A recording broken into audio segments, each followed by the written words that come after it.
Hello and welcome back to 52 Weeks of Financial Success. Here we are in week number 14. As I stated last week, we are talking about now the three financial phases that all of us have to make sure that we are doing what we're supposed to be doing at certain ages and certain times in our life. Well, the first phase that I want to talk about this week is the creation phase. The creation phase. That's exactly what it says. You are creating your wealth. You are starting to build your wealth. You are in the beginning stages. It is during this period where we are the age of 20 to 39 that we ought to focus on 7 key financial areas. The first area is budgeting. It is required that you need a budget, especially during this phase, because you're probably starting in a job, you're really working full-time, you are really starting to receive benefits, you're starting to make more money now than you've probably made. It's important that you understand where your money is going. Now, I won't get into details about the budget. You can go back to previous weeks where we discussed budget in detail, but it's important that you have a budget. And in this phase, this is the purpose for the budget. Having the budget in this phase is so you'll know every month where your money is going. Because in order for you to know how to save, I need to know where my money is going every month. And before I spend that money, I need to spend it on paper. So by doing my budget, after I've met all of my expenses, I'm able to see how much I have left, because what I have left will start to build my emergency savings. And so that's the second financial goal that you have to have in this phase, is emergency savings. Now, for emergency savings, you need to have 3 to 6 months of your living expenses. Now, in order for you to know your expenses, you need to have the budget.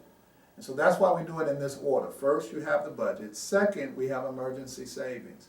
And so it's at this point where my savings, I'm starting to build it. It's not where I want it to be. It's probably not where I need to be, but I need to be working on it on a consistent basis.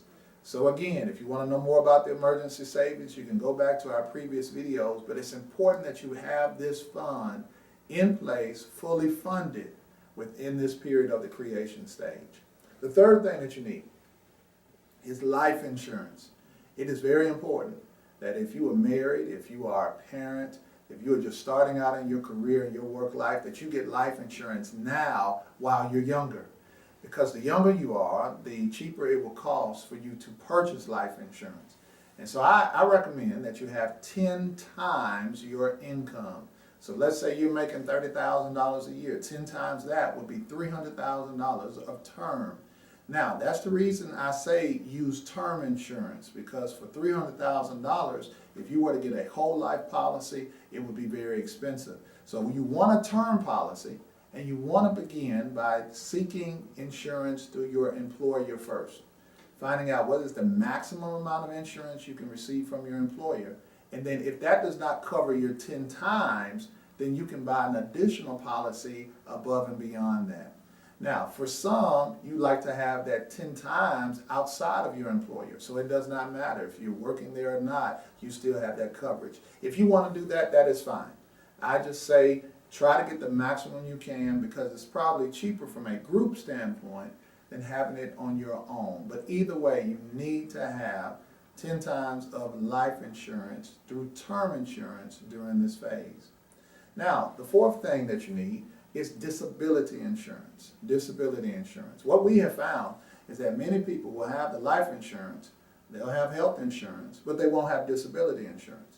Now, disability insurance is very important because we are 8 times more likely to become disabled than we are to pass away.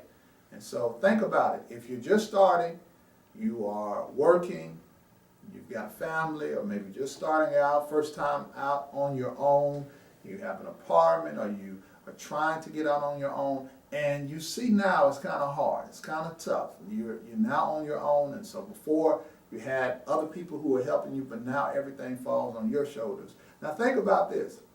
If it's difficult now, and you are working and you have an income, how hard would it be if you were unable to work and not able to earn that income?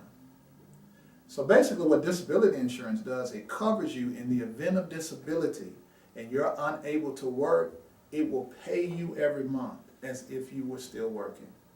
I recommend that you seek your employer about group benefits for disability insurance. You probably have it as an option, you just haven't decided to take it. You want to look at short-term and also long-term disability, okay? Now, the next thing that we want to do is we want to begin our estate plan. We want to begin our estate plan, okay? By beginning your estate plan, there are three things that I want you to have. Three things. Number one, I want you to get a will, okay? Get a will. Number two, get a power of attorney. And then number three, I want you to get a POD, okay? Get a will, get a power of attorney. Now you need an attorney, or you can go to LegalZoom.com or somewhere where you can get those two documents, the power of attorney and a will. But a POD, you can do that today. All you'll do is you'll go to your bank. And what a POD is if you were to pass away, any accounts that you own that are just in your name alone, you are adding a beneficiary designation to that account. Because if you just have an account that's in your name, checking, savings, money market, CD, mutual fund, and you pass away, by not having someone listed as a beneficiary, that account automatically goes to probate.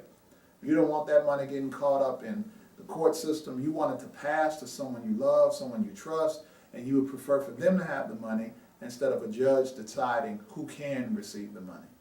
So you want to get a will, power of attorney, and then a POD. And then the sixth thing that you want to do during this phase is focus on eliminating debt. Eliminating debt as quickly as you can. I don't know, if you were like me coming out of school, you had a lot of debt. You really just didn't know how you were supposed to handle credit cards, or maybe your credit has gotten a little bit out of order. Maybe you took some loans out, had no need of taking them, but you just took them because the money was available to you. But you found yourself now heavy laden with debt. And so if there's anything that can cause financial stress, it's a lot of debt that you have. So that's why we want to focus big on getting debt eliminated. And so set up a debt cancellation plan. Go back to some of my previous videos. I lay it all out there for you. But it's in this phase that you really want to focus on getting all of your debt eliminated. I want you, before you get to the age of 40, I want you to have all of your debt eliminated. That's a goal that I want you to strive for, that I believe you can achieve if you make it a priority. So it's about getting your savings in place, and then after we get our savings maximized, 3 to 6 months of living expenses, let's eliminate every debt that we have. And then the final thing that we want to do during this phase is, if we have not, we want to purchase a home. Now, there are two things that hopefully has been obvious to you in this section. Number one, I have not talked about retirement. No, because I want you to put the basics in place first.